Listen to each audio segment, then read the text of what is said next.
to the Supreme Court of the United States.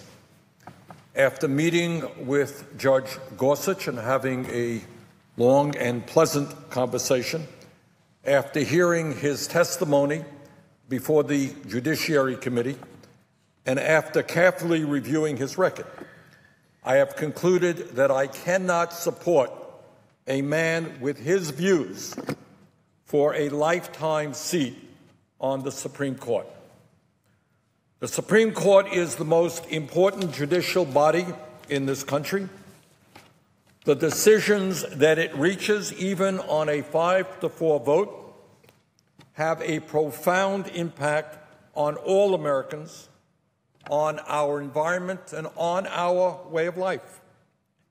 As we decide this week as to how we are going to cast our votes regarding Judge Gorsuch, it is important to understand how that vote for Judge Gorsuch, for or against him, will impact the lives of the people of our country.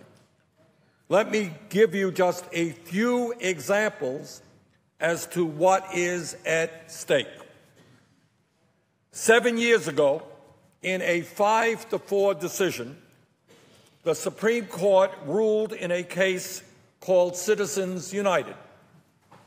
And in that case, by a 5-4 decision, the court said that billionaires and corporations could spend as much money as they wanted on the political process. This decision, as all Americans know, opened the floodgates of corporate money, of money from the billionaire class, such that the wealthiest people in our country today can now elect candidates who represent their interests and not the interests of ordinary Americans. That decision, Citizens United, is undermining American democracy and, in my view, is moving us toward an oligarchic form of society in which a handful of the wealthiest people in this country, the Koch brothers and others, now have the power not only to control our economy, but our political life as well.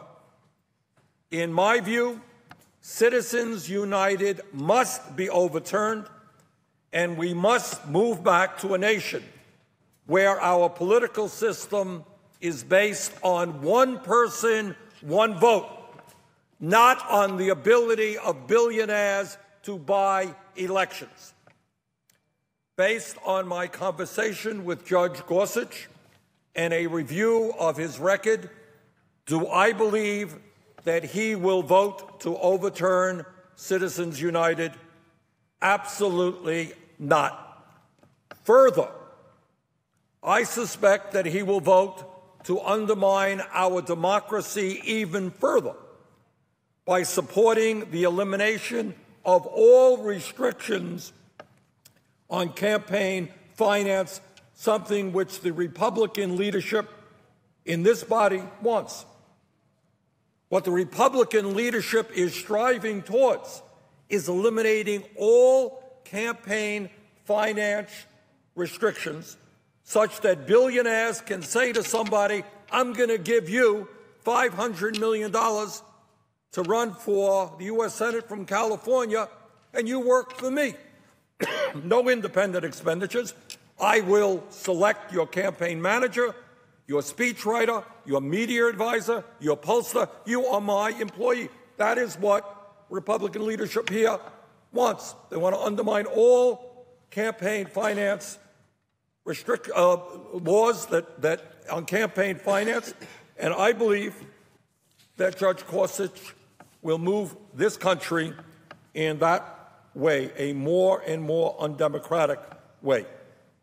Further, when we talk about the political process, it's important to point out that in 2013, again, by a 5-4 vote, the Supreme Court gutted the 1965 historic Voting Rights Act a law which was passed to combat racial discrimination in voting in a number of states. What the court said, finally, is that in the United States you have the right to vote no matter what the color of your skin is. An historic step forward in making this country the kind of country that it must become.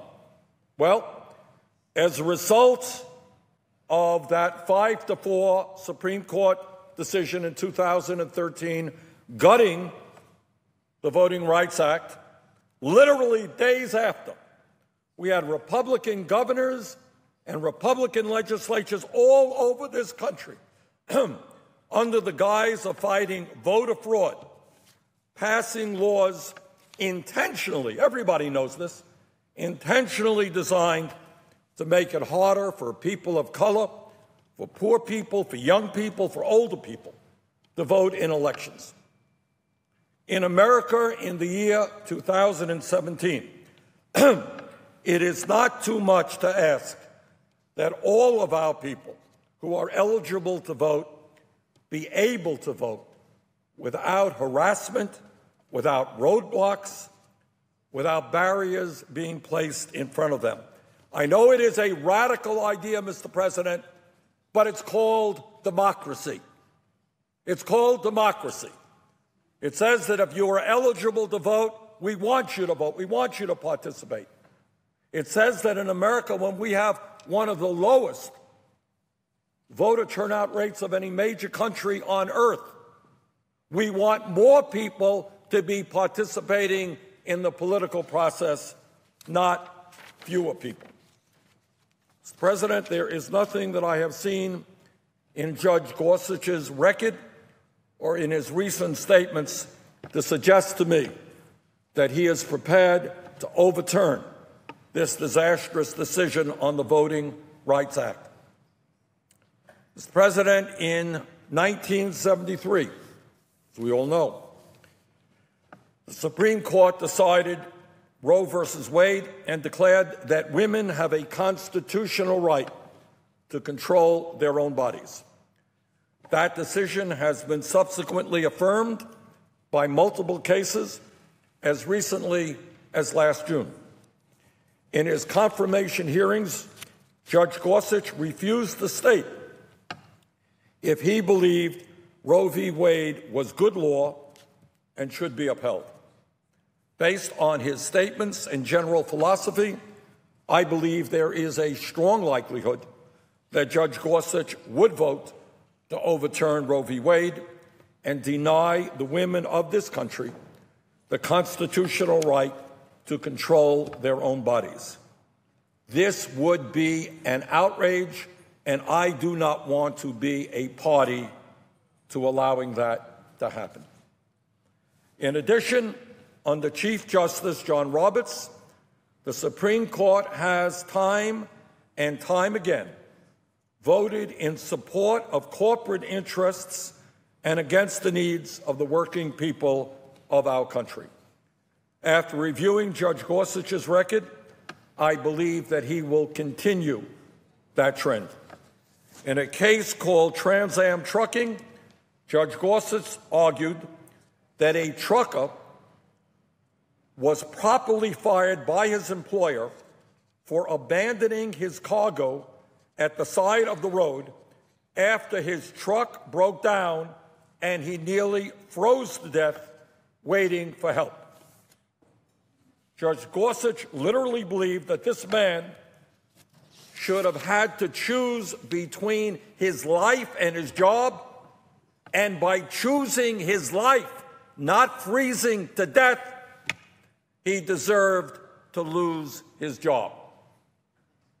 In another case, Judge Gorsuch ruled that a university was correct to fire a professor battling cancer rather than grant her request to extend her sick leave.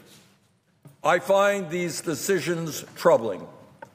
At a time of massive income and wealth inequality, when so many working people throughout this country feel powerless at the hands of the wealthy and the powerful and their employers, We need a Supreme Court justice who will protect workers' rights and not just worry about corporate profits. I fear very much that Judge Gorsuch is not that person. Mr. President, I listened carefully to what my friend, Senator Cornyn of Texas, had to say about this entire process. And I have to say that in his remarks there was a whole lot of obfuscation, because there is a simple reality that we are going to have to deal with here in the Senate this week. Everybody knows, and Senator Cornyn made the point, that under Harry Reid, former Democratic leader, the rules, in fact, were changed. And they were changed because of an unprecedented level of Republican obstructionism, making it impossible for President Obama to get almost any of his nominees appointed.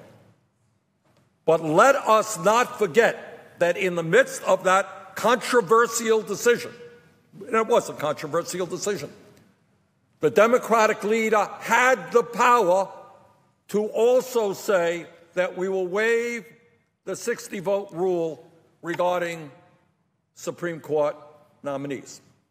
Democrats had the power, and they chose not to exercise that power in ending that rule, although, of course, they could have done that. And I think the reason is that the Democratic leadership appropriately and correctly believed that on an issue of such magnitude, the appointment of a Supreme Court justice, it is important that there be bipartisan support.